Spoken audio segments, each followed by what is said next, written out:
जय श्रीराम मंडळी. खादाडीच्या उन्हाळी पेय सिरीजच्या 6व्या भागात तुम्हा सर्वांचं खूप मनापासून स्वागत. आजचं आपलं पेय आहे कोकणातील पारंपरिक सोलकढी. त्यासाठी आपण आता घेतो आहोत ओलं खोबरं, हिरवी मिरची, लसूण, आलं, कोथिंबीर, मीठ आणि कोकम आकडा. ओलं खोबरं हा साधारण एक खवलेला नारळ आहे आणि हे जे प्रमाण मी सांगतेय ते एका नारळाच्या हिशोबात आहे, म्हणजे त्या प्रमाणामध्ये आहे.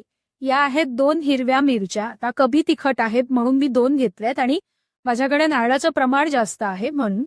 आणि 2 लसणीच्या पाकळ्या आणि अर्धा इंच आल्याचा तुकडा. हे आपण सगळं ह्यात घालतो.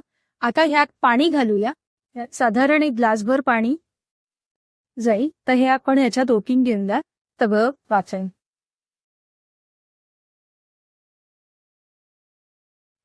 ते गाळून घेतलं. त्याचं हे नारळाचं जे दूध आहे किंवा जो अर्क आहे तो हा इप्पत निघालेला आहे. आता ह्या अर्कामध्ये आपण घालतोय आगळ. हे साधारण एक अर्धी वाटी आगळ आहे कोकमाचं. ते आपण ह्यात घालूया.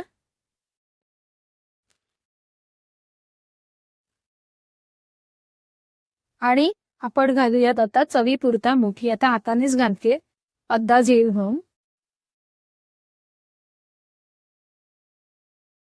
आधी थोडंच मीठ घाला आणि मग चाखून बघितल्यावर मग अंदाज येईल आपल्याला की मिठाची गरज आहे का किंवा आगळ अजून हवं आहे का. आणि आता ते लवून घेऊन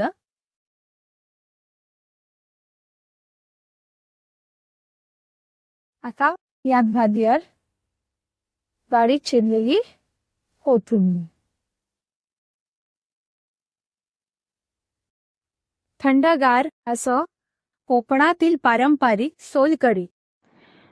भेटू आता पुन्हा एकदा अशाच नवीन रेसिपी सोबत. तोपर्यंत खादाडी जर यूट्यूबवर बघत असाल तर लाईक, शेअर, सबस्क्राईब आणि इंस्टाग्राम, फेसबुकवर बघत असाल तर खादाडीला लाईक, फॉलो, कमेंट.